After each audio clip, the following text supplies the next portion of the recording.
مرد و زن بچے اور بچیاں بھی سبھی علم حاصل کرو، علم حاصل کرو، یہی فرمان رب، یہی قول نبی، یہی فرمان رب، یہی قول نبی، علم حاصل کرو۔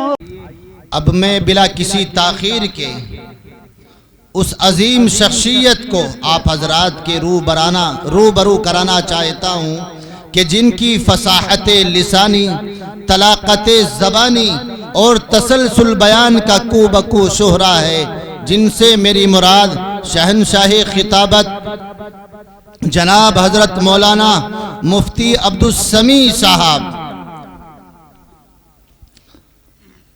حضرت والا سے بہت ہی ادب کے ساتھ درخواست کر رہا ہوں کہ حضرت والا اپنے قیمتی بیان سے ہم سامعین کو محظوظ فرمائے۔ درد ملت ہے تو آواز اٹھانی ہوگی، درد ملت ہے تو آواز اٹھانی ہوگی، صورتحال زمانے کو بتلانی ہوگی، اور الحمد لله نحمده ونستعينه ونستغفره ونؤمن به ونتوكل عليه ونعوذ بالله من شرور أنفسنا ومن سيئات أعمالنا، من يهده الله فلا مضل له ومن يضلله فلا هادي له، ونشهد أن لا إله إلا الله وحده لا شريك له، ونشهد أن سيدنا محمدًا عبده ورسوله، وصلى الله عليه وعلى آله وصحبه وسلم تسليما كثيرا كثيرا. أما بعد، قال الله تبارك وتعالى في كتابه الكريم: واعتصموا بحبل الله جميعا ولا تفرقوا ولا تنازعوا فتفشلوا وتذهب ريحكم. قال رسول الله صلى الله عليه وسلم: المسلم أخو المسلم لا يظلمه ولا يسلمه. وقال رسول الله صلى الله عليه وسلم: المؤمن للمؤمن كالبنيان يشد بعضه بعضا، أو كما قال رسول الله صلى الله عليه وسلم. ایک ہوں مسلم حرم کی پاسبانی کے لیے، ایک ہوں مسلم حرم کی پاسبانی کے لیے، نیل کے ساحل سے لے کر تابخا کے کاشغر، جو کرے گا امتیاز رنگ و بو مٹ جائے گا، جو کرے گا امتیاز رنگ و بو مٹ جائے گا، ترک خرگاہی ہو یا اعرابی والا گہر.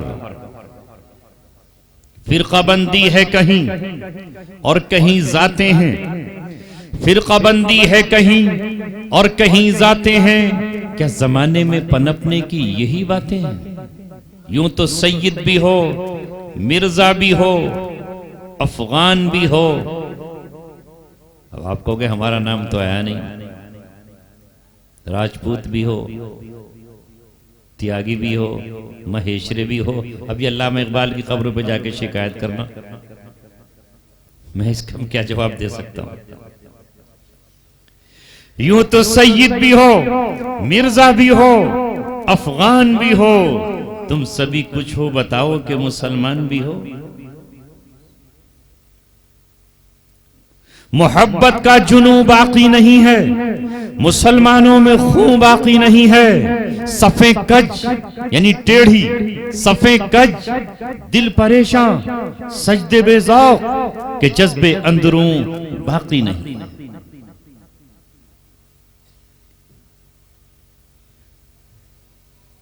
محترم حضرات، آج کا یہ اجلاس آپ کے ادارے کا بہت ہی خوبصورت اجلاس ہے۔ علماء، آپ کے قائدین، ملت کے حقیقی رہبر و رہنما، حقیقی، وہ آپ کے سٹیج پر جلوہ افروز ہیں، اور آپ آج یہاں اپنے ادارے کی محبت میں آئے ہیں۔ میں تو 7 سال تک ان اجلاسوں کے لیے، آپ کی زیارت کے لیے، آپ سے ملاقات کے لیے، مولانا فرمان جیسی نعت کے لیے اور ناظم صاحب کی نظامت کے لیے، اور ہمارے بھائی فرمان کے لاؤڈ اسپیکر جیسی آواز کے لیے 7.25 سال ایڑیاں رگڑتا رہا، تڑپتا رہا۔ اگر آنسوؤں کو جمع کیا جائے تو برتن بھر جائیں۔ یہ آواز گھری تھی چہار دیواری میں، اور چہار دیواری کے اندر بھی کال کوٹری میں۔ میں بہت پہلے آپ کے یہاں آیا تھا، دن کے اجالوں میں۔ اسی وقت سے مجھے یہ گاؤں سینا یاد تھا کہ کبھی ہم نے بھی وہاں بزم میں حصہ لیا تھا۔ اب نہ جانے اس گاؤں کی کبھی زیارت ہوگی یا نہیں، پہنچ پائیں گے یا نہیں۔ کہیں ایسا تو نہیں کہ اچانک نماز جنازہ کا اعلان کر دیا جائے اور یہیں سے روح پرواز کر جائے۔ مگر اللہ تبارک و تعالی نے آپ کی دعاؤں کو، آپ کے آنسوؤں کو، آپ کی آہوں کو، میرے اپنے بچوں اور بیوی کی فریاد کو، بھائی اور ماں کی دعاؤں کو قبول فرمایا، اور پھر ہمیں اللہ تبارک و تعالی نے یہ موقع عطا فرمایا کہ جہاں جائیں وہاں اللہ تبارک و تعالی کا فسانہ چھیڑ دیں، اور جہاں جائیں وہاں توحید کا نغمہ گنگنائیں۔ اس لیے ایک بار پھر جب مجھے دعوت دی یہاں آپ حضرات نے اور آپ کے مدرسے کے ذمہ داران نے، خاص طور پر ہمارے سلمان فارسی صاحب نے اور ان کے والد قاری وکیل صاحب نے، جو ان کا وطن بھی ہے، جائے پیدائش بھی ہے، اور ان سے میرا بہت پرانا تعلق بھی ہے، تو پھر میں نے کہا کہ یہ بستی ایسا لگتا ہے جیسے مجھ سے واقف ہے، اور میں اس بستی سے واقف ہوں۔ میں آؤں گا انشاءاللہ، ضرور آؤں گا۔ دوپہر کا، دن کا، کل کا وقت میرے پاس خالی نہیں تھا، میں نے رات کا، آج کا وقت دیا، رڑکی سے بھاگتا ہوا، دوڑتا ہوا، گاڑی دوڑاتا ہوا آج آپ کے پاس تک آیا ہوں۔ میرے پاس کچھ درد ہے جو آپ کے سامنے رکھوں گا، میرے پاس آپ سے کچھ کہنے کے لیے دل کا سوز ہے، دل کی جلن ہے، ایک تپش ہے، ایک آہ ہے، وہ میں آپ کے سامنے رکھوں گا نوجوانوں، اور اسی کے لیے آپ بیٹھے ہیں۔ میں نے اسی مناسبت سے قرآن مقدس کی آیت پڑھی ہے۔ بدنصیبی ہماری یہ ہے کہ جن علاقوں میں، جن گاؤں میں مسلمانوں کی اکثریت ہے، وہیں مسلمان ایک دوسرے کو ستا رہا ہے، ایک دوسرے سے ٹکرا رہا ہے، ایک دوسرے کو خون کے آنسو رلا رہا ہے، ایک دوسرے کو پریشان کر رہا ہے، تکلیفیں دے رہا ہے۔ جہاں برابر سے ہیں دونوں، جہاں دونوں برابر سے ہیں یا جہاں کم ہیں، وہاں ٹکراؤ نہیں ہے، وہاں اتحاد ہے، وہاں اتفاق ہے۔ مجھے یہ بتاؤ، اللہ تبارک و تعالیٰ نے آپ کو نعمت عطا فرمائی کہ ہماری بستیاں، ہمارے مدرسے قائم ہیں، مسجدیں قائم ہیں، امام ملے ہوئے ہیں، 5 وقت ہمارے کانوں سے اور ہمارے در و دیوار سے اور ہمارے در و دیوار سے اذان کی آواز ٹکراتی ہے۔ ذرا ان گاؤں کو تصور کرو جہاں مسجدیں نہیں ہیں، جہاں اذانیں نہیں ہوتی، جہاں جمعہ نہیں ہوتا۔ ان مسلمانوں کے دل سے پوچھو کہ وہ اذان کے لیے کس طرح ترستے ہیں۔ ہمیں اللہ تبارک و تعالیٰ کا شکریہ ادا کرنا چاہیے تھا کہ اللہ رب العزت نے ہمیں اتحاد، اتفاق اور ایمان کی کرنوں سے منور کیا. ہمارے پڑوس میں بھی ایمان، ہمارے دائیں طرف ایمان، ہمارے بائیں طرف ایمان، ہمارے ادھر ایمان، چاروں طرف ایمان والوں کے گھر. ہر گھر میں قرآن، ہر گھر میں نغمہ توحید، ہر گھر میں محمد صلی اللہ علیہ وسلم کے غلام. مگر یہ لفظ غلام محض میری تقریر کی حد تک رہ گیا ہے، اس شاعر کی شاعری کی حد تک رہ گیا ہے. کاش ہم محمد صلی اللہ علیہ وسلم کے حقیقی معنی میں غلام ہوتے. تو نبی پاک صلی اللہ علیہ وسلم نے سبق دیا ہے، المسلم اخو المسلم، مسلمان کا بھائی ہے، لا یظلمہ ولا یسلمہ، نہ وہ اس پہ ظلم کرتا ہے اور نہ کسی ظالم کے حوالے کرتا ہے. کون ہے مسلمان؟ آپ کہیں گے شلجم میں گوشت ڈال کر کے جو کھائے وہ ہے مسلمان، سیخ کے کباب بھون کر جو کھائے وہ ہے مسلمان، جعفر آباد میں مرغی کی ٹانگوں پر کھڑا ہوا ہو، دو ٹانگ پر کھڑا رہے لیگ پیس کے لیے، یہ ہے مسلمان، یہ ہماری علامت ہے. نہیں، اللہ کے رسول نے فرمایا المسلم من سلم المسلمون من لسانہ و یدہ، مسلمان وہ ہے جس کی زبان سے بھی کسی کو تکلیف نہ پہنچے اور جس کے ہاتھوں سے بھی کسی مسلمان کو گزن نہ پہنچے. اور دوسری حدیث میں تو مسلمان کے بجائے انسانوں کا ذکر ہے کہ انسانوں کو تکلیف نہ پہنچے. پہلی حدیث کا مطلب یہ ہے کہ یہ بات کیوں کہی گئی کہ مسلمان سے تکلیف نہ پہنچے اس کی زبان سے اور اس کے ہاتھ سے. اس کی وجہ یہ ہے کہ چونکہ عام طور سے ہمیں مسلمانوں کے بیچ رہنا ہے، ہماری بستیاں آپس میں ایک دوسرے کے ہیں، تو ظاہر ہے دوسرا تو ہمارے سامنے ہے ہی نہیں. وہ تو کبھی سڑک پہ مل جائے گا، ہاسپٹل میں مل جائے گا، کالج میں پڑھ رہے ہیں تو وہاں مل جائے گا. ہمارا رہن سہن تو اپنوں ہی کے بیچ ہے. تو مسلمان اس کی زبان سے بھی محفوظ رہیں اور اس کے ہاتھ سے بھی محفوظ رہیں. یہ ہے مسلمان. لا یؤمن احدکم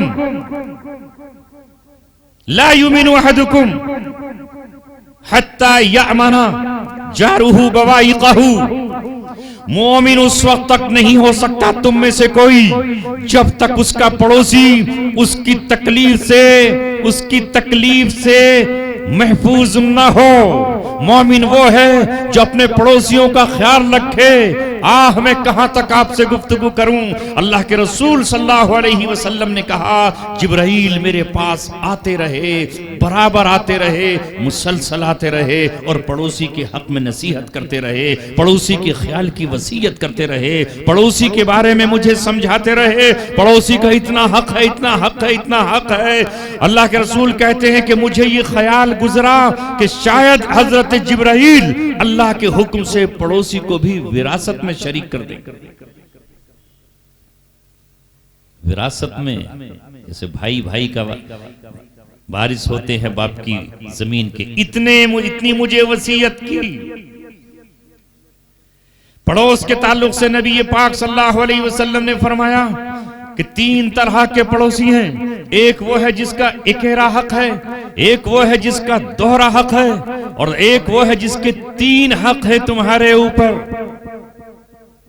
جانتے ہیں ہم تو سمجھتے ہیں کہ پڑوسی کو ستانا ہمارا مذہب ہے. مذہب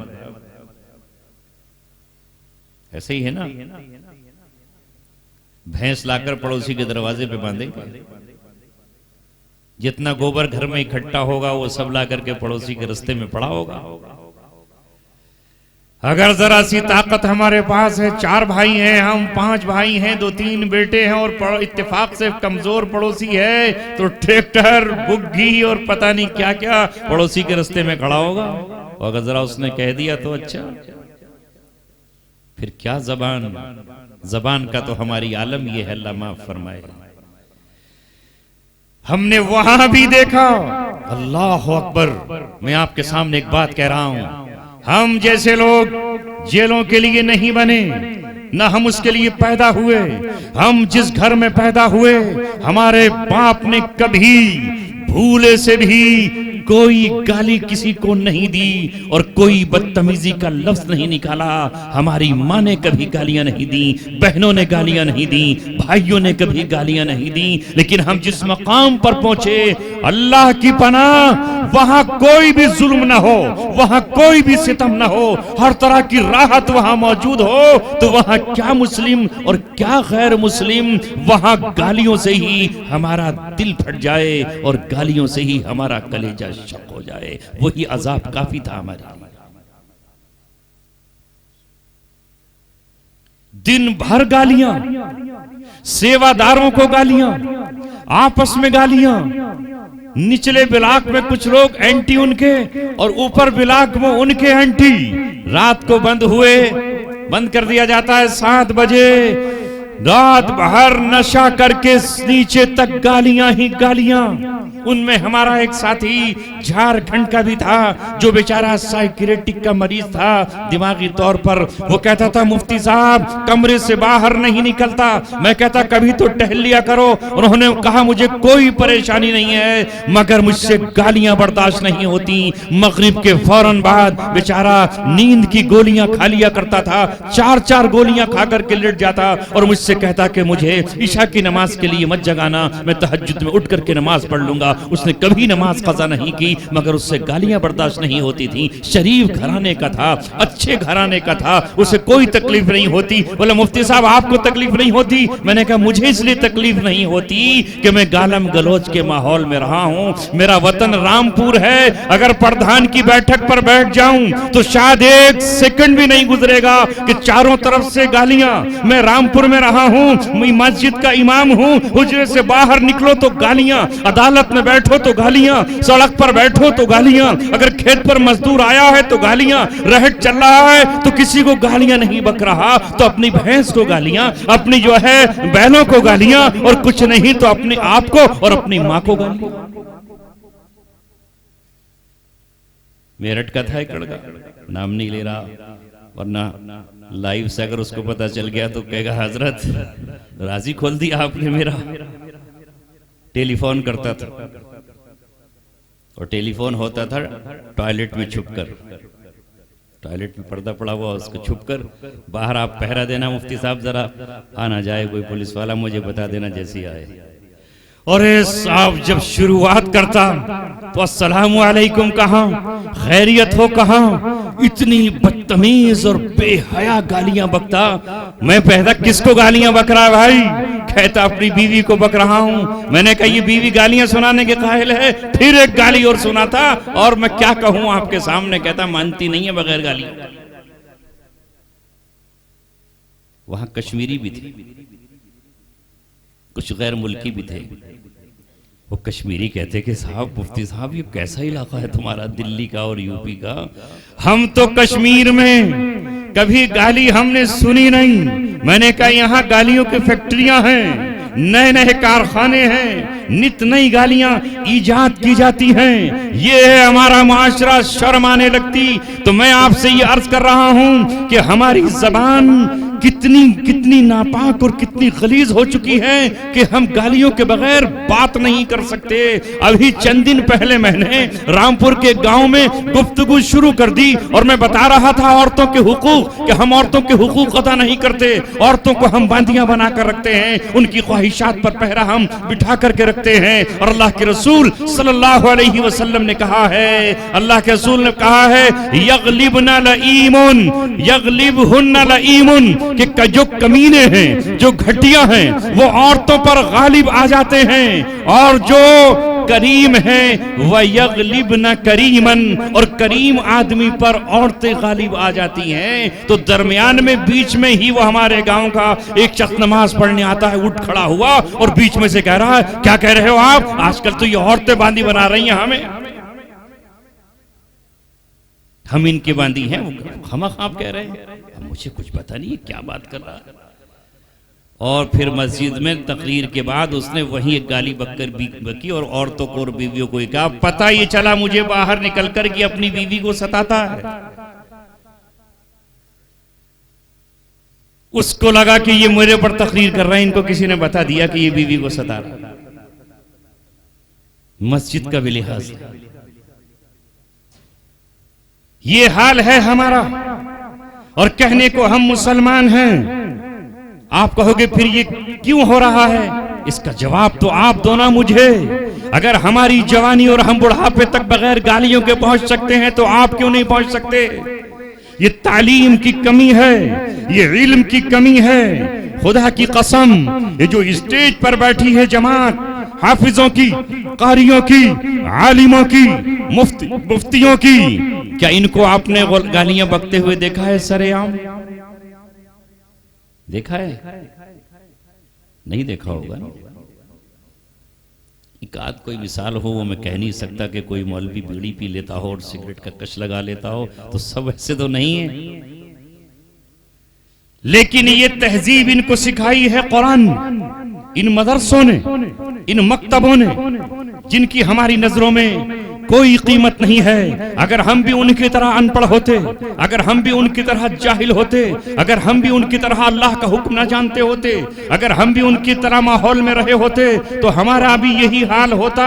اس لیے ضروری ہے کہ اپنے آپ کو مسلمان بنانے کے لیے پہلے علم حاصل کرنا پڑے گا، اور علم کے بعد اس پر عمل کرنا پڑے گا۔ انشاءاللہ زبان بھی ٹھیک ہو جائے گی، نظر بھی ٹھیک ہو جائے گی، قلب بھی ٹھیک ہو جائے گا، دل بھی ٹھیک ہو جائے گا۔ اس لیے ان کارخانوں سے جس طرح اپنے کھیت سے محبت کرتے ہو تم اور میں سب، جس طرح ہم اپنی چار دیواری اور اپنے گھیر سے محبت کرتے ہیں، میرے نوجوانوں اور بزرگوں، وہ ہمارے رہنے کے لیے ہے، وہ ہمارے پیٹ بھرنے کے لیے ہے۔ یہاں ہماری روحانیت کو صاف کرنے کے لیے فلٹر لگے ہوئے ہیں۔ یہی ہیں ہمارے ہمدرد اور ہمارے خیر خواہ، جو ہماری آخرت کے لیے ہمیں تیار کرتے ہیں، جو رات کے اندھیروں میں ہمارے لیے توبہ کرتے ہیں اور دعائیں کرتے ہیں، جو ہمارے بچوں کو جو ہم ان کے سپرد کرتے ہیں تو وہ ان پڑھ ہوتے ہیں، الف کہنا نہیں جانتے، بسم اللہ پڑھنا نہیں جانتے، قل هو اللہ ان کو نہیں آتا،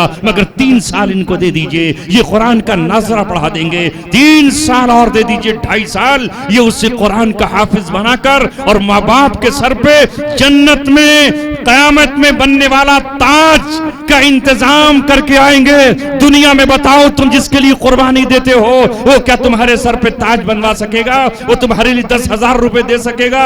یہ حافظ قرآن جس نے تیار کر دیا، اے ماں باپ تو کتنا خوش نصیب ہے کہ کل قیامت میں تجھے بلایا جائے گا، فرشتے جمع ہوں گے، آدم سے لے کر کے حضرت عیسیٰ علیہ السلام تک ہر شخص وہاں موجود ہوگا، اعلان ہوگا، بلاؤ فلاں ابن فلاں کو، اس کے باپ اور ماں کے سر پہ تاج باندھا جائے گا، اور وہ تاج جتنا قیمتی ہوگا، ایسا روشن ہوگا، ایسا چمکدار ہوگا کہ سورج کی روشنی اس کے سامنے کوئی حیثیت نہیں رکھتی۔ مگر ہماری نظروں میں آج ان مکتبوں کی کوئی قیمت نہیں ہے۔ یہ انسانوں کو انسان بنا رہے ہیں اور مسلمانوں کو مسلمان بنا رہے ہیں۔ یہ کہتے ہیں میرے بچے گالیاں نہیں دینا ہے تو بچہ گالی نہیں دیتا۔ آج میں نے ایک چھوٹے سے ننھے منھے بچے کو، وہ میرے پاس بوتل لے کر آیا کہ آپ پانی پڑ دیجئے، اسے کسی نے دیا ہوگا، میں اس کی صورت کو دیکھتا رہا، اتنا چھوٹا ہوگا جیسے یہ بیٹھا ہوا ہے، مجھے اس پہ پیار آیا، میں نے کہا تمہیں کچھ یاد ہے؟ تم کچھ پڑھو، ادھر سے میں پڑھتا ہوں۔ اس نے فوراً سورہ فاتحہ پڑھی، ننھی منھی زبان سے، ایک پاکیزہ زبان سے اس نے سورہ فاتحہ پڑھی۔ میں نے آیت الکرسی پڑھی، افحسبتم انما خلقناکم کی آیت میں نے پڑھی۔ میں نے کہا پہلے تم دم کرو، تم بے گناہ ہو، معصوم ہو، بے خطا ہو، میں تو گناہگار و خطا کار ہوں، میری بھوک سے زیادہ تمہاری بھوک اثر کرے گی۔ مسکرا اٹھا وہ بچہ۔ یہ پہچانو کہ ہمارے ننھے منھے بچوں کو، یہ ہیں وہ ہمارے مربی اور ہمارے خیر خواہ جنہیں ہم اپنا خیر خواہ نہیں سمجھتے۔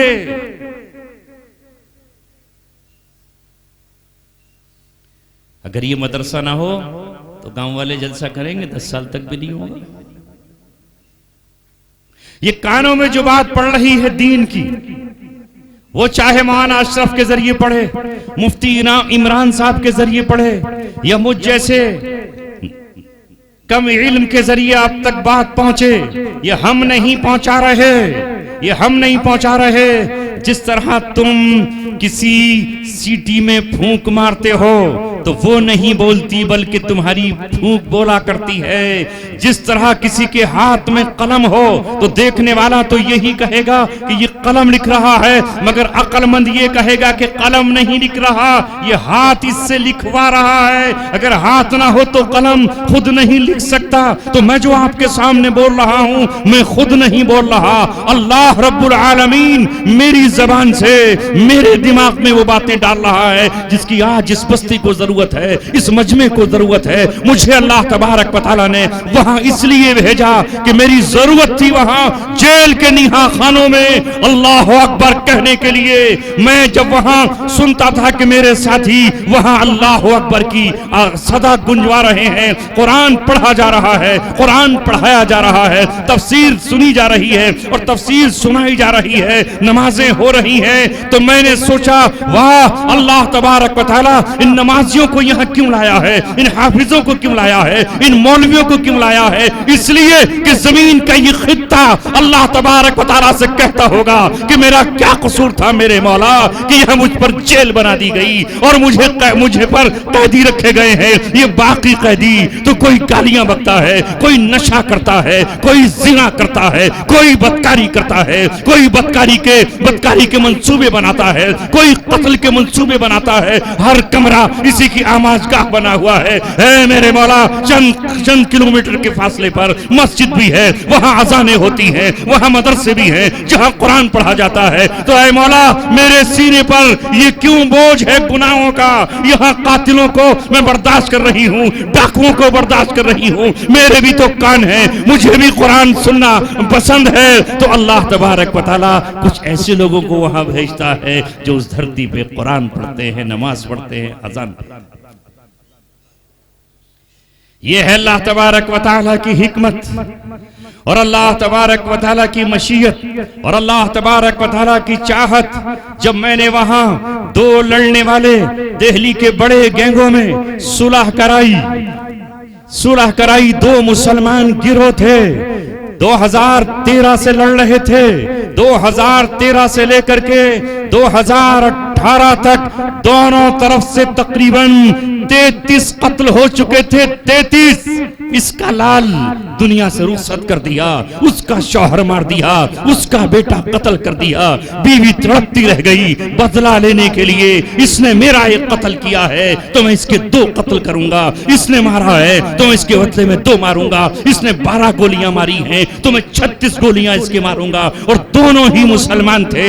مجھ سے وہاں ساتھیوں نے کہا تم اسی علاقے کے ہو، جمنا پار کے رہنے والے ہو، دونوں ہی تمہیں سلام بھجواتے ہیں، دونوں ہی تمہارے پیچھے نماز پڑھتے ہیں، اگر تم کوشش کرو گے تو شاید صلح ہو جائے۔ مگر میں نے کہا یہ اتنے خونخوار ہیں کہ ایک دن میں 2 مرڈر کر دے اور اشارہ کرے تو قتل ہوتے چلے جائیں، یہ میری بات کہاں مانیں گے؟ مگر واہ رے اللہ، تیرا کلام بہت زبردست ہے، تیری کتاب کے اندر وہ تاثیر ہے جس نے عرب کے بڑے بڑے سورماؤں کے دل پگھلا دیے تھے اور آپس میں لڑنے والی قوم کو تلوار نیام میں رکھنے پر مجبور کر دیا تھا۔ وہ جو آپس میں خون بہاتے تھے وہ ایک دوسرے کے محافظ بن گئے تھے۔ موقع ملا دونوں ہائی رسک میں آ گئے، اس نے بھی قرآن کی تفسیر سنی، اس نے بھی قرآن کی تفسیر سنی، اس نے بھی قتل کی قباحت جانی، اس نے بھی قتل کی وعیدیں دیکھی۔ اور جب ہم نے اس کے بعد پیغام ڈالا 2 سال کے بعد تو دونوں نے قرآن کے سامنے اپنے آپ کو سرنڈر کر دیا اور ہم سے یہ کہا کہ مفتی صاحب آپ صلح کی بات آگے بڑھائیے، ہم دونوں صلح کے لیے تیار ہیں۔ اور صلح ہوئی اور ساری جیلوں میں پھر یہ پیغام گیا۔ پھر وہ دن بھی آیا جہاں وہ ایک دوسرے کے قاتل تھے۔ ان میں ایک صاحب تھے جن پر کورٹ میں گولی چلی تھی اور ان کا ایک گردہ ہی ختم ہو گیا تھا، ایک پولیس والا اس میں مر گیا تھا، انہوں نے پہلوان تھے پکڑ کے ڈھال بنا لیا تھا اسے۔ انہوں نے پھر اپنا خون معاف کیا، اپنا انتقام معاف کیا۔ ان کے پاس جب جوڑا آیا عید پر اس ساتھی کی طرف سے، میں نے بس فون پر بات کرا دی ان کی وہاں اور پھر خط لکھے۔ پھر ایک دن یہ آیا کہ جعفر آباد کی مدینہ مسجد میں وہاں کے امام مولانا شمیم صاحب کو میں نے خط لکھا کہ ہم نے یہاں صلح کی بات بڑھائی ہے، آپ باہر مسجد میں ان کا راضی نامہ کرا دیجئے، تحریر لکھ لیجئے، زمان ضمانت لے لیجئے. رمضان کے مہینے میں وہاں ان کا اتحاد ہوا, جو ہمیں حکم تھا وہ ہم نے کر دیا. اللہ تبارک و تعالیٰ نے کہا ہے انما المؤمنون اخوۃ فاصلحوا بین اخویکم واتقوا اللہ لعلکم ترحمون. اے تمام کے تمام ایمان والے بھائی ہیں, اگر ان میں آپس میں کبھی جھگڑا ہو جائے, کوئی ٹکراؤ ہو جائے, فاصلحوا بین اخویکم, تو دو اپنے بھائیوں کے بیچ صلح کرا.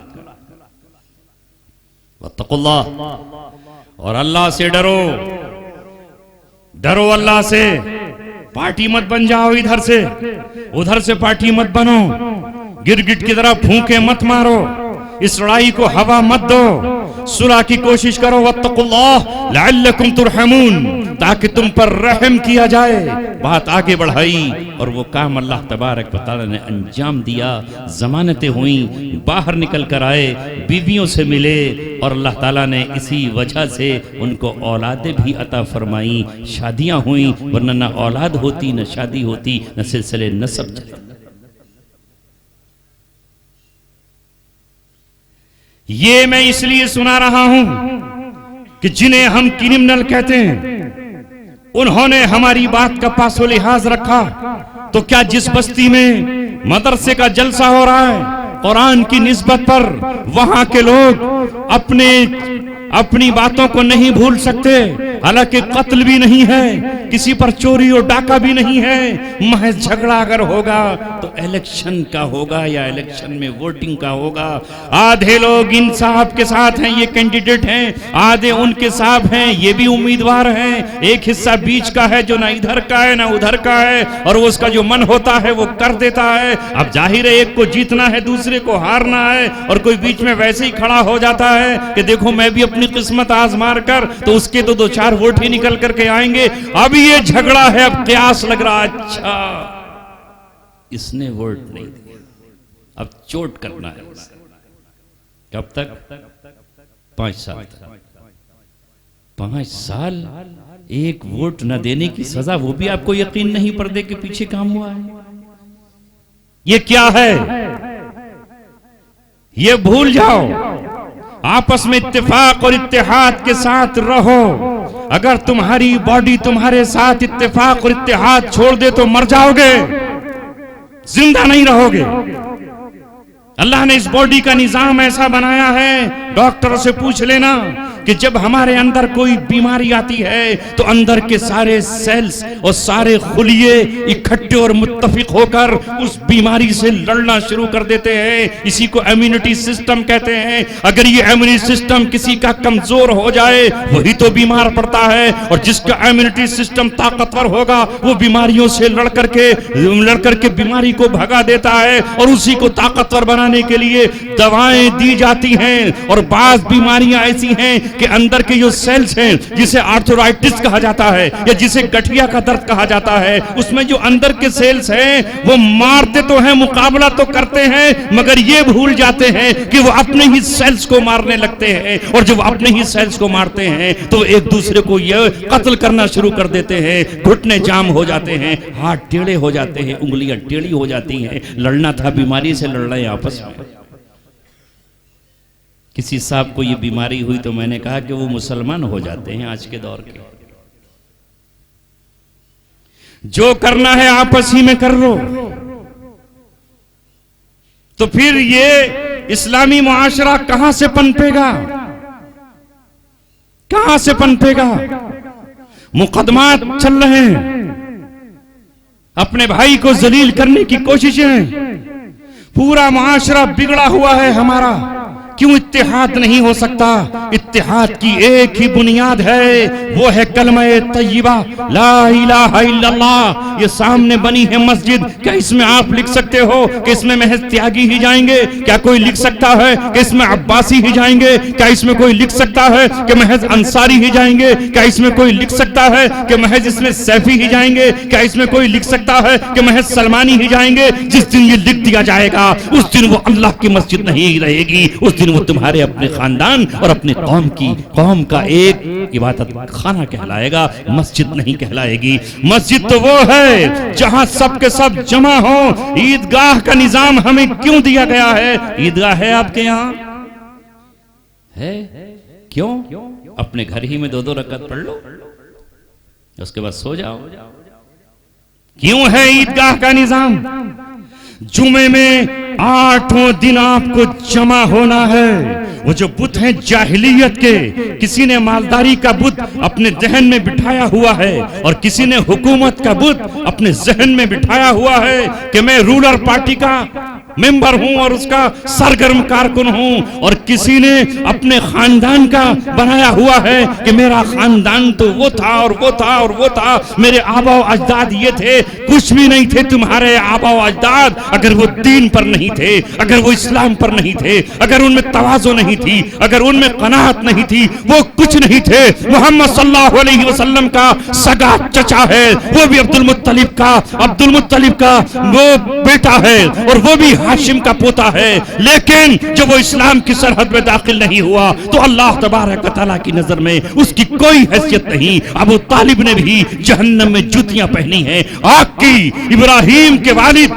آزر ہیں، ابراہیم کے والد ہیں، ابراہیم کے والد، مگر جب وہ ابراہیم کی ملت پر نہیں آئے اور ابراہیم علیہ السلام کے دین سے ناتا نہیں توڑا تو ابراہیم علیہ السلام نے اپنے باپ کو جہنم میں بچھو کی شکل میں دیکھا ہے۔ یہ کوئی حیثیت نہیں ہے۔ ابو لہب سگا چچا ہے محمد صلی اللہ علیہ وسلم کا، لیکن آپ کے دین کی، آپ کی سنت کی، آپ کے طریقے کی، آپ کے کریکٹر کی مخالفت کرتا ہے تو اللہ تبارک و تعالیٰ نے اس کے لیے ایک صورت اتاری ہے جو قیامت تک اس پہ بد دعائیں کرتی رہے گی، لعنت بھیجتی رہے گی، اس کی توہین کرتی رہے گی، اس کی ہجو کرتی رہے گی۔ یہ کوئی چیز نہیں ہے۔ اگر میرے پاس اسلام ہے تو اسلام چھوٹے اور بڑے کا کوئی تفریق نہیں کرتا، وہ تو یہ کہتا ہے کہ جس نے کلمہ طیبہ پڑھ لیا وہ محمد صلی اللہ علیہ وسلم کا امتی ہے۔ اس پر لوٹنا ہوگا آپ کو۔ کس کس خرابی کو میں آپ کے سامنے رکھوں، اس لیے میں نے قرآن مقدس کی جو آیت پڑھی ہے اس میں اللہ تعالیٰ نے کہا ہے وَاعْتَصِمُوا بِحَبْلِ اللَّهِ جَمِيعًا وَلَا تَفَرَّقُوا، اللہ کی رسی کو پکڑ لو۔ اللہ یہ بھی کہہ سکتا تھا کہ اکیلے اکیلے پکڑ لو، کیا ہے وَاعْتَصِمُوا بِحَبْلِ اللَّهِ جَمِيعًا، اکٹھے ہو کر متفق ہو کر پکڑ لو، وَلَا تَفَرَّقُوا، اور فرقوں میں مت بٹو، جماعتوں میں مت بٹو، گروہوں میں مت بٹو۔ اگر تم مسلمان ہو تو تمہارا ایک ہی فرقہ ہے اور اس کا نام ہے اسلام۔ ہوا سماکم المسلمین، اللہ نے تمہارا نام مسلمان رکھا ہے، کہیں قوموں کا ذکر اللہ نے نہیں کیا ہے۔ اللہ تبارک و تعالیٰ وہ ہے جس نے تمہارے لیے ہدایت کو منتخب کیا ہے اور تمہارا نام مسلمان رکھا ہے۔ اس سے بہتر کوئی نام نہیں ہو سکتا ہے، اس سے اعلیٰ کوئی چیز نہیں ہو سکتی ہے۔ جب قبر میں جاؤ گے تو تمہارا خاندان نہیں پوچھا جائے گا، گاؤں نہیں پوچھا جائے گا، شہر نہیں پوچھا جائے گا، آبا و اجداد کا قصہ اور فسانہ نہیں پوچھا جائے گا، پوچھا جائے گا وما دینوں کا، تیرا دین کیا ہے؟ تو وہاں کیا کہو گے؟ اسلام۔ مگر اب اسلام میں ہم نے نہ جانے کتنے ٹکڑے کر دیے۔ متحد ہونے چلنے کے بجائے ٹکڑوں پر فخر، ایک جماعت ٹکڑے، اور پھر وہ دوسری جماعت سے اتنی نفرت کر رہی ہے جیسے ہندوستان اور پاکستان کی بٹوارے کے بعد۔ کیا مجال کے دونوں ایک دسترخوان پر بیٹھ جائیں، کیا مجال کے دونوں ایک اسٹیج پر جمع ہو جائیں، کیا مجال کے دونوں ایک مسجد میں اللہ تبارک و تعالیٰ کی یاد کرنے لگے۔ تیرا راستہ الگ، میرا راستہ الگ، اور نام اللہ تبارک و تعالیٰ کا لیا جا رہا ہے۔ اللہ تبارک و تعالیٰ پسند نہیں کرتا۔ اس نے دریا بنائے ہیں تو دریا کے سارے قطرے ایک ساتھ ہیں، اس نے آگ بنائی ہے تو آگ کے سارے شعلے ایک ساتھ ہیں۔ جو شعلہ اور جو آگ کا انگارہ آگ سے الگ ہوتا ہے وہ بجھ جاتا ہے اور مٹ جاتا ہے۔ جو قطرہ سمندر اور دریا سے علیحدہ ہو کر خشکی میں آتا ہے زمین اسے کھا جاتی ہے۔ جو پتا اس درخت سے ٹوٹ جاتا ہے وہ پیروں کے نیچے مسل دیا جاتا ہے۔ یہ پھول اس وقت تک پھول ہے جب تک یہ ساری اس کی پنکھڑیاں آپس میں جڑی ہوئی ہیں۔ ایک پنکھڑی اگر ادھر بکھیر دو گے تو اس کا تیا پانچا ہو جائے گا۔ یہ مسلمان پھر مسلمان کیسے رہے گا؟ امت کیسے رہے گی جب یہ بکھری ہوئی ہو، ہر ایک کا اپنا ایک مشن ہو اور دلوں میں ہمارے وسعتیں تک نہیں ہوں.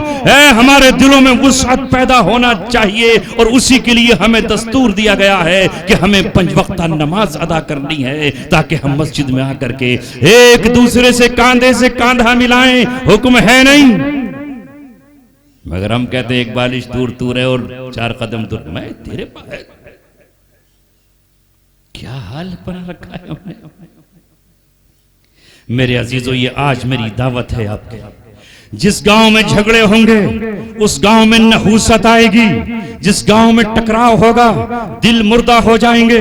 اللہ کے رسول فرماتے ہیں المسلم کا جسد واحد. ایک مسلمان دوسرے مسلمان کے لیے جسم کی طرح ہے. ان اشتکا عینہ اشتکا کلہ. اگر آنکھ دکھتی ہے تو پورا جسم اس کے ساتھ شریک ہو جاتا ہے.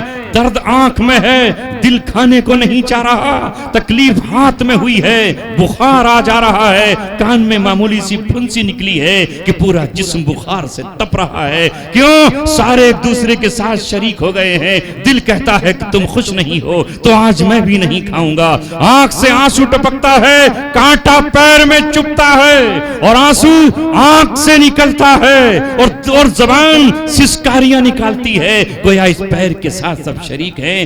کوئی کہتا ہے اس میں آنکھ کے اس پیر کی حیثیت کیا ہے؟ یہ تو زمین پہ چلتا ہے دھول میں چلتا ہے مٹی میں چلتا ہے گوبر میں جاتا ہے کیچڑ میں پھنس جاتا ہے. میں تو آنکھ ہوں. آج ہمارا یہی تو جھگڑا ہے. اچھا یہ 4 دن کا بچہ یہ 4 دن کا بچہ یہ ہمارے سامنے بیٹھ کر کے تعریف کے قابل ہو گیا.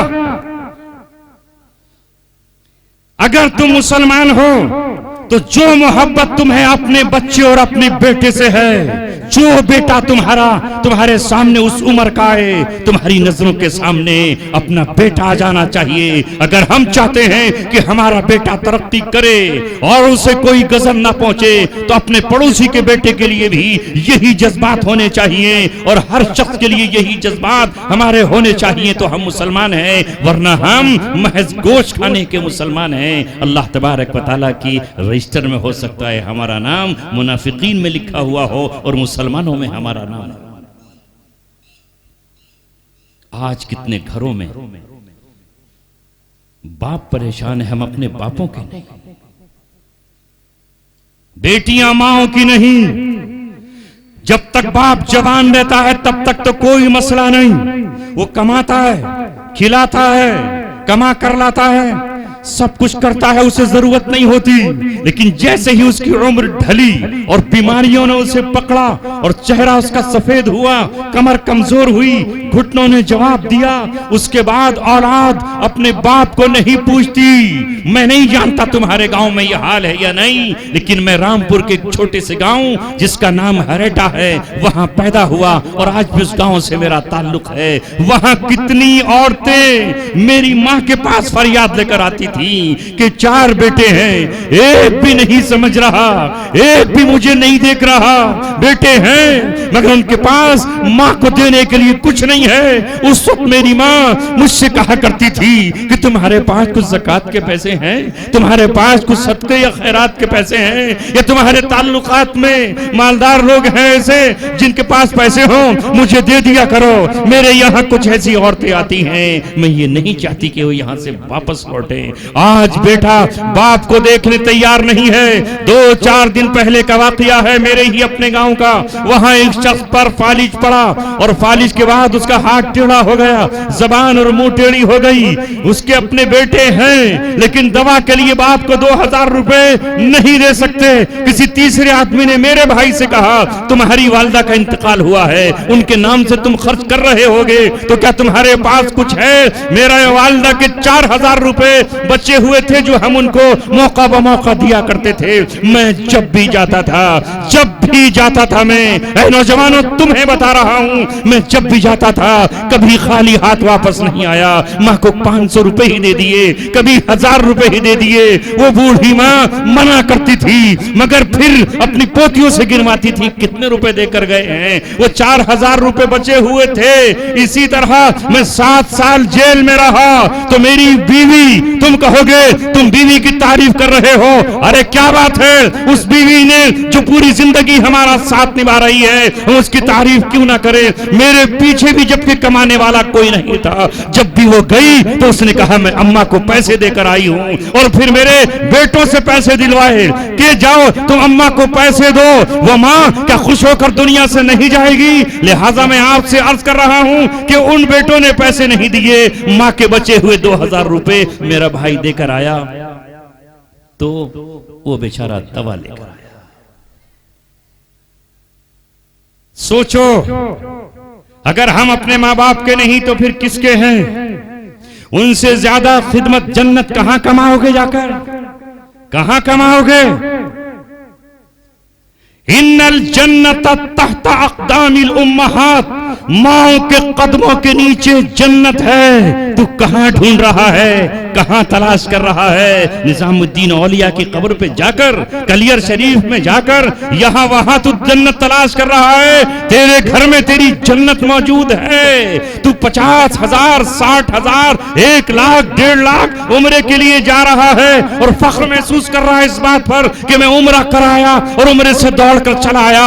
اگر تو عمرہ کرنے گیا لیکن تیری ماں درد کی گولی کے لیے بے قرار تھی، تو عمرہ کر کے آیا لیکن تیری ماں کی آنکھ بننا تھی، جو اسے نظر نہیں آ رہا تھا، وہ تجھے دیکھنا چاہتی تھی، وہ قرآن پڑھنا چاہتی تھی، تجھ پر لازم یہ تھا کہ عمرہ تو مستحب ہے اور ماں کی خدمت تجھ پر فرض ہے۔ حضرت اویس قرنی رحمت اللہ علیہ، آج ہم ان کو رضی اللہ عنہ کہہ رہے ہوتے، مگر محمد صلی اللہ علیہ وسلم کے پاس پیغام بھیجا، میں آپ کو دیکھنا چاہتا ہوں، میں آپ کا دیدار کرنا چاہتا ہوں، مگر میری بوڑھی اکیلی ماں ہے، اس کا خدمت گزار کوئی نہیں ہے۔ تو حضرت رسول اللہ نے کہا نہیں، تجھے مدینہ اور مکہ آنے کی ضرورت نہیں ہے، تو وہیں اپنی ماں کی خدمت میں رہے۔ کہا صحابیت کے درجے سے محروم ہو جاؤں گا، کہا اگر ادھر آیا تو اللہ تبارک و تعالیٰ کے غضب کا شکار ہو سکتا ہے، جنت میں تجھے جانا ہے، بغیر صحابی کے بھی جنت میں جائے گا۔ اور وہ صحابیت سے محروم ہوئے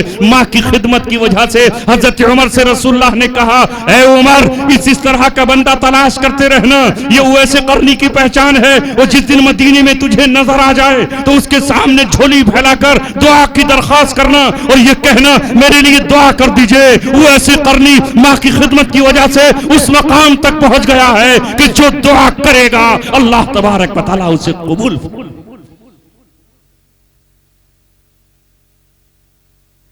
اپنی ماں اور باپ کو محبت کی نظر سے دیکھنے پر ایک حج کا ثواب ملتا ہے کہ نہیں؟ اسے سمجھ میں ہی نہیں آتا۔ ارے تمہارا دین اسلام بہت وسیع ہے، بہت گہرائی ہے، اس میں سمندروں سے زیادہ وسعت ہے، آسمان سے زیادہ بلندیاں ہیں۔ نیک نیتی کے ساتھ ماں باپ کی خدمت کر لو، بڑے بھائیوں کی خدمت کر لو، اس ادارے کی خدمت کر لو۔ اور اہل ادارہ سے میں یہ کہتا ہوں، یہاں بیٹھے ہوئے تمام طبقے کے لوگ موجود ہیں، اپنی بستی کی حد تک یہ نظام بناؤ کہ تمہاری بستی میں کوئی بھوک سے دو چار تو نہیں ہے، کوئی فاقے سے دو چار تو نہیں ہے، کوئی لاچار اور مجبور تو نہیں ہے، اچانک کسی کے شوہر کا انتقال تو نہیں ہوا کہ اس کی بیوہ رہ گئی ہو اور 2-4 بچے وہ کہاں سے پالے۔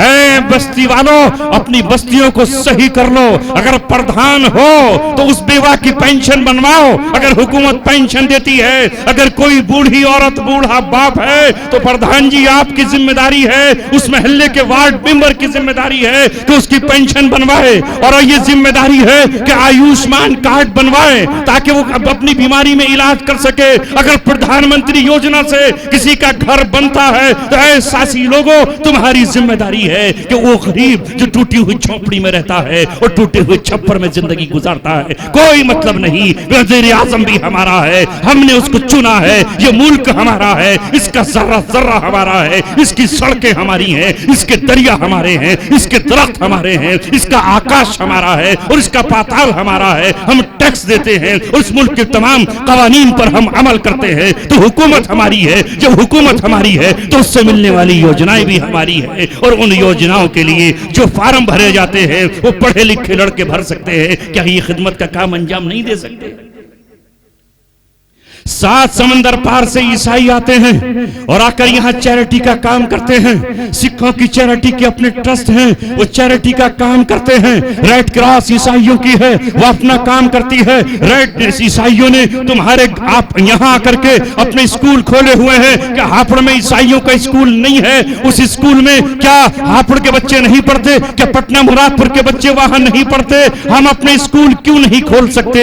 ایک طرف ہمارے اسکول بھی ہوں, دوسری طرف ہمارے مدرسے بھی ہوں, ایک طرف ہمیں مسجد کا نظام بھی عزیز ہو اور دوسری طرف ہمیں دنیا کے نظام کی معلومات بھی ہو. ہمیں قانون کا پتہ ہی نہیں ہے, ہم جانتے نہیں قانون کیا ہے, ہمیں اپنے حقوق نہیں آتے. ہمیں کسی دلال کو تھانے لے جانا پڑتا ہے, اس لیے لے جانا پڑتا ہے کہ ہم تھانے دار سے بات نہیں کر سکتے, ہم ایسوں سے بات نہیں کر سکتے, ہم ایس پی کے آفس میں نہیں گھستے. ہمیں کوئی سفارشی چاہیے, دلال پہلے سودا کرتا ہے, وہاں 25,000 روپے تم مانگنا, 5,000 میرے ہیں, 15,000 ایسو صاحب آپ کے ہیں اور ایسائی کے 10,000 ہے. ہماری رقم وہاں لٹ جاتی ہے. اگر ہمارے بچے وکیل ہوں, اگر ہمارے پاس قانون ہو, اگر ہمارے پاس انگریزی زبان ہو, ہمارے پاس کانفیڈنس ہو اور تو ہم بات کریں. ہمارے بچوں کو انگریزی آتی ہو اور وہ ایسو سے بات کریں. کانفیڈنس پیدا ہوتا ہے تعلیم سے, کانفیڈنس پیدا ہوتا ہے علم سے, کانفیڈنس پیدا ہوتا ہے ان تمام چیزوں سے.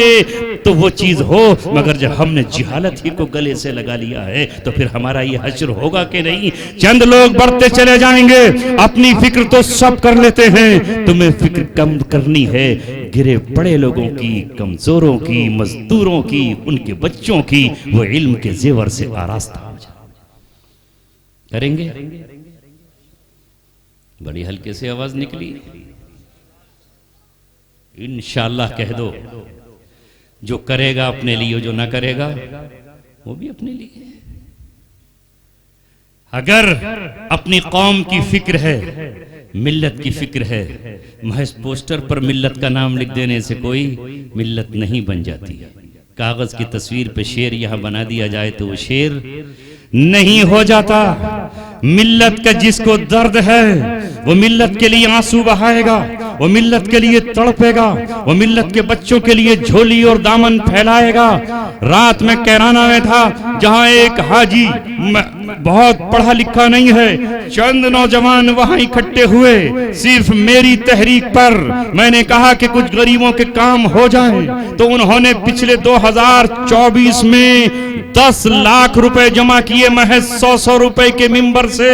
کسی کی چھت ڈلوا دی, کسی کا آپریشن کرا دیا, بچوں کی فیس بھر دی. اور بعض بچے وہ ہیں جو اس وقت نیٹ کی تیاریاں کر رہے ہیں, اور بعض بچے وہ ہیں جو کوچنگ سینٹر چلا رہے ہیں, اور بعض بچے وہ ہیں جن کی پولیس میں بھرتی ہو چکی ہے. اگر خاندان کا ایک شخص پولیس میں بھرتی ہو جائے تو زور کو چھوڑیے, کم سے کم اس خاندان پر تو ظلم بند ہو جائے گا نا. اور اگر وہ سچا ایماندار ہوا تو ہم جیسے کی بھی مدد کر دے گا, ہم جیسے کی بھی مدد کر دے گا. ہمارے بچے اونچے عہدوں پر ہونے چاہیے. یہ جب ہوگا جب ہم آپس میں اتفاق اور اتحاد کے ساتھ ایک دوسرے کے کاندھے سے کاندھا ملا کر چلیں. جب کسی کی وفات ہوتی ہے تو سب اکٹھے نہیں ہو جاتے, میت کو کاندھا نہیں دیتے, دوڑ کر کاندھا دیتے ہیں. یہ کاندھا بیمار کو بھی دینا ہے. اگر کوئی بیمار ہو, تمہیں اللہ نے گاڑی دی ہے اور اللہ نے تمہیں صاحب حیثیت بنایا ہے, اپنی گاڑی میں ترنت اسے بٹھاؤ اور ہاسپٹل تک لے جاؤ. نبی پاک صلی اللہ علیہ وسلم نے کہا, کان اللہ فی عون عبدہ ما کان العبد فی عون اخی. اللہ اس بندے کی مدد میں رہتا ہے جب تک بندہ اپنے بھائی کی مدد میں رہتا ہے. مگر ہمیں عادت پڑ گئی ہے اپنی پرستش کرانے کی, اور ہم چاہتے ہیں کہ بس میں ہی میں ہوں, اکیلا مجھے ہی سارے لوگ. میں جب نکلوں تو ادھر سے سلام ہو, ادھر سے نکلوں تو ادھر سے سلام ہو, اور میرے علاوہ اگر کسی اور کو سلام ہو گیا تو میرے دل میں آگ دھڑک اٹھتی ہے کہ اسے بھی سلام. کوئی مجلس ہو تو میں چاہتا ہوں کہ صدر جلسہ مجھے ہی بنایا جائے. اگر بنا دیا گیا مولانا ریحان صاحب کو تو اچھا, یہ صدر جلسہ. اللہ اکبر, کیا ہے ہمارے دلوں میں؟ پڑھنے والے بھی اور سمجھنے والے بھی سب کو وسعتیں پیدا کرنی ہوں گی. اور اب آج دنیا میں بات ختم کر رہا ہوں. دنیا میں اور خاص طور پر ہمارے ان علاقوں میں نفرت بانٹی جا رہی ہے, نفرت کا بیوپار ہو رہا ہے, نفرت کی تجارت ہو رہی ہے, نفرت تقسیم کی جا رہی ہے. وہ چاہے سوشل میڈیا پر بانٹی جا رہی ہو, چاہے گلی گلی میٹنگ کر کے ہو رہی ہو, اور چاہے وہ علل اعلان جلسوں میں نفرت بانٹی جا رہی ہو. نفرت کی تجارت کرنے والے ہیں اور بعض خریدار بھی ہیں. آج عہد و پیمان کرو کہ ہم نفرت کے سوداگروں سے سودا نہیں لیں گے نفرت کا. ہم محبت والے لوگ ہیں, ہم محبت تقسیم کریں گے. ہم پھول کی خوشبو سے اپنے گھروں کو اور اپنے گگن کو اور اپنے آنگن کو مہکا کر رہیں گے. ہم اس محمد صلی اللہ علیہ وسلم کے پیروکار ہیں جس نے انتقام کے بدلے میں معاف کیا ہے اور جس نے درگزر کیا ہے, جس نے دشمنوں کو بھی اپنے گلے سے لگایا ہے. حضرت ہندا کو ہندا بنا دیا, صحابیہ بنا دیا. جس نے چچا کا کلیجہ چبایا تھا وحشی کو معاف کر دیا اور صحابی کا درجہ دے دیا. جس نے آپ کے چچا کے ناف میں نیزہ پھونک دیا تھا, ابو سفیان کو اونچا درجہ اور مقام دیا. ان کے بیٹے امیر معاویہ کو دعائیں دی, اللہم اجعلہ ہادیا مہدیا. وہ نبی ہے جس کا باپ کئی مرتبہ آپ کے مقابلے پر چڑھ کر آیا. ہم اس نبی کے امتی ہیں. ہمارا رہبر ہٹلر نہیں ہے, ہمارا رہبر ہٹلر نہیں ہے, مسولینی نہیں ہے, اسٹالن نہیں ہے, چنگیز خان نہیں ہے, ہلاکو خان نہیں ہے. ہم ڈکٹیٹر اور قاتلوں کی طرفداری نہیں کرتے ہیں. ہم معاف کرنے والے, درگزر کرنے والے, محبت کی دکانیں لگانے والے, محبتیں بانٹنے والوں سے محبت کرتے ہیں. اور نفرت کے بازار میں ہم ایک لمحہ بھی کھڑے ہونے کے لیے تیار نہیں ہیں. اس محبت کی بھوکی ہے تمہاری بیوی, اس محبت کا بھوکا ہے تمہارا بیٹا, اس محبت کا بھوکا ہے تمہارا شاگرد, اس محبت کا بھوکا ہے تمہارا مرید, اس محبت کا بھوکا ہے تمہارا والنٹیئر. اگر تم کسی تنظیم کے صدر ہو تو تمہارے سارے کارکنان تم سے محبت چاہتے ہیں. اگر تم کس مدرسے کے سرپرست ہو تو وہاں کے اساتذہ تم سے محبت کی امید رکھتے ہیں. اگر تم استاد ہو تو تمہارے شاگرد ڈنڈے کا نہیں بلکہ تم سے پیار اور محبت کی باتیں سننا چاہتے ہیں. یہ لاٹھیاں, یہ ڈنڈے, یہ تبل, یہ مار, یہ سب کچھ چھوڑ دو, ورنہ اللہ تبارک و تعالیٰ کے یہاں حساب دینا پڑے. آؤ ان مدرسوں سے محبت کرو, ان استادوں سے محبت کرو. اور ایک بات آپ سے مطالبہ کر کے, درخواست کر کے, اصلاح کر کے جا رہا ہوں. جہاں اور اصلاح ہم کر رہے ہیں وہاں میری قوم تیری اصلاح کی بہت سخت یہ ضرورت ہے کہ تم اپنے مدرسوں میں پڑھانے والوں کو, اماموں کو تنخواہ کیا دیتے ہو, کیا دیتے ہو؟ اگر پوچھ لوں تو شرما جائیں گے.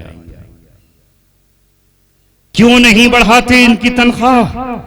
کچے مکانوں میں رہنے والوں تمہاری بلڈنگیں ہیں, سائیکلوں پر چلنے والوں تمہارے پاس کاریں ہیں, موٹر سائیکلیں ہیں. ان غریب ماؤں نے اپنے بچوں کو قرآن ہاتھ میں دے دیا اور ہم نے انہیں دنیا کا سب سے کمزور طبقہ سمجھ کر کے ذلت و خواری. کیا ہے تنخواہ؟ 8,000. کتنی ہوگی آپ کے مسجد کے اماموں کی تنخواہ؟ کیا ہوگی بتائیں گے آپ؟ کبھی پوچھی ہے؟ پوچھی اس لیے نہیں کہ دینی نہ پڑ جائے. کبھی کتنی ہوگی مسجد کے اماموں کی تنخواہ؟ بتاؤ نا. 15,000. ارے بھائی تو بہت ہو گئی, دگنی بول دیا جی. کیا فرما رہے ہیں؟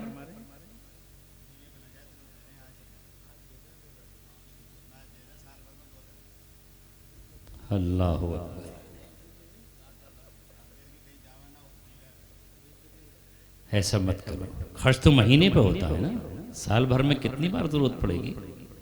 فصل 3 مہینے میں آتی ہوگی یا 6 مہینے میں. تمہاری تو گنا ہے سال بھر ہے اس کا, تو ہمارے یہاں آ جاتی ہے آلو, مرچ اور دھنیا وغیرہ کی فصل 3 مہینے میں. دھان کی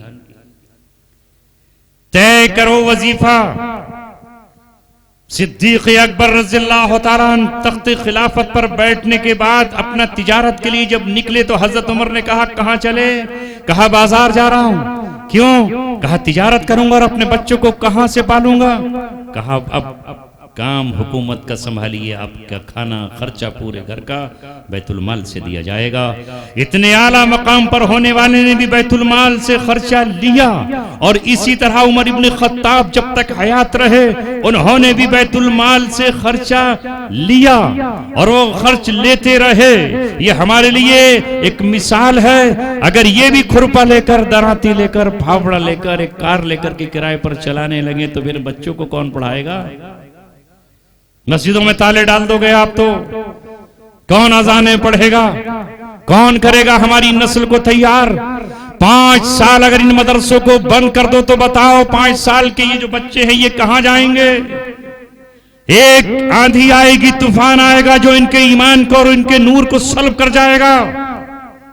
جس طرح ہم اپنے گھروں میں ہر سال سب کچھ کر رہے ہیں اس طرح ان کی تنخواہوں کو بڑھاؤ، تنخواہوں کو بڑھاؤ، کم سے کم کہہ رہا ہوں، کم سے کم۔ حالانکہ ان کا مقام تو یہ ہے کہ ان کی تنخواہ اتنی ہونی چاہیے جتنی کسی سرکاری ملازم کی ہوتی ہے، اتنی تو ہونی چاہیے کہ نہیں؟ بینک میں پوچھ کے آنا مینیجر صاحب کی کتنی تنخواہ ہے، پوچھنا اپنے پردھان جی سے پوچھنا، ان کے سیکرٹری صاحب آتے ہیں کبھی سیکرٹری صاحب سے پوچھنا آپ کی کتنی تنخواہ ہے اور ڈیوٹی کیا نبھاتے ہیں آپ، کتنی محنت کرتے ہیں ذرا بتائیے، پوچھتے تو دیکھنا۔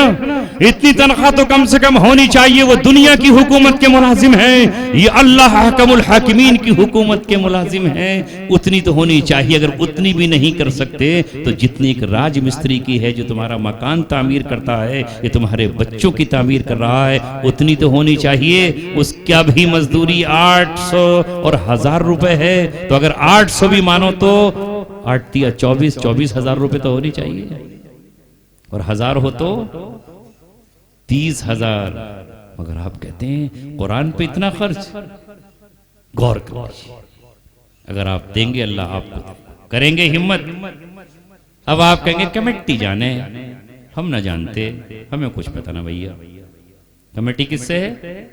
کمیٹی آپ ہی سے تو ہے، کمیٹی اپنی جیب سے دیتی ہے۔ بتاؤ کمیٹی اپنی جیب سے دیتی ہے؟ کسی کا پرسنل مدرسہ ہو، پرسنل مسجد ہو تو وہ جانے، جب یہ قوم کا پیسہ ہے تو پوری قوم اس بات کا مطالبہ کرے کہ ہمارے ان اماموں کی تنخواہ کم سے کم اتنی ہو جو ایک مزدور کی ہے۔ 15,000 تو مزدور 500 روپے کا لے ہی رہا ہے، اور ڈیوٹی کتنی دیتا ہے بتائیے؟ یہ 24 گھنٹے کی ڈیوٹی ہے ان کی۔ اگر ایک وقت کی نماز نہیں پڑھائی تو وہ ایک دن کی غیر حاضری مانی جاتی ہے۔